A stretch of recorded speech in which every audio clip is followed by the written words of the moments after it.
Assalomu alaykum muxlislarimiz. Mana buvisi o'zini bolalarini qidiryapti. Mana shunaqa ozgina aylanib yuradigan odati bor. Bu singlisi, bu dugonasini bolalaridan xola-xol so'rab qo'yapti-da endi. Yaxshimisizlar, tuzingmisizlar deb. Men yaqinda yana ona bo'laman. Qarasam ham tug'ib yotdimmi. Ozgina bir pas ekskursiyaga chiqay deyapti-da. Bu qo'shnim deyapti. Nima gaplar?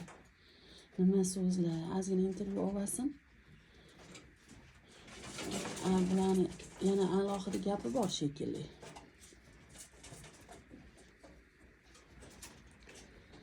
Bu qari onamiz bittalab tuqqan.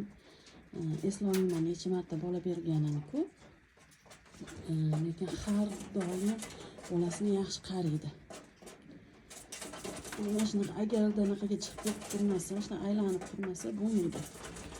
Men bu ham mana to'polon qilyapti. Meni ham chiqargan, ha deb chiqaraverasanmi dedi. Bu lekin tishlaydigan odati bor-da, shuning uchun buni chiqarmaymiz. Shuning uchun mana shunaqa qiliqlar qilib turadi.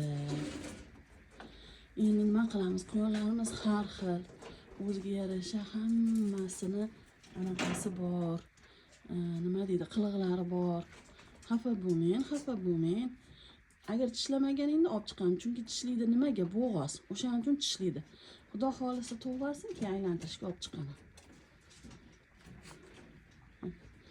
Qo'shnisini oldiga ketdi xullas, hammasidan xolo-xol so'rab, o'zini sirlarini aytib chiqadi.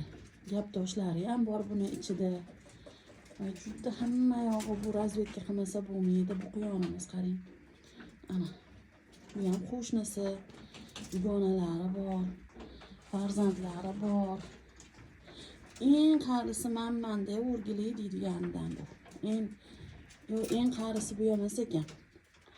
Eng qarisini biz alohida so'mka qilib chiqaramiz. Bo'ldimi? Bir pas aylanib bo'ldingiz, endi joyingizga boramiz. Joyingizga boramizmi? Qizlaringni oldiga boraverma hadi. Nevaralarni sog'inib ketibdi-da.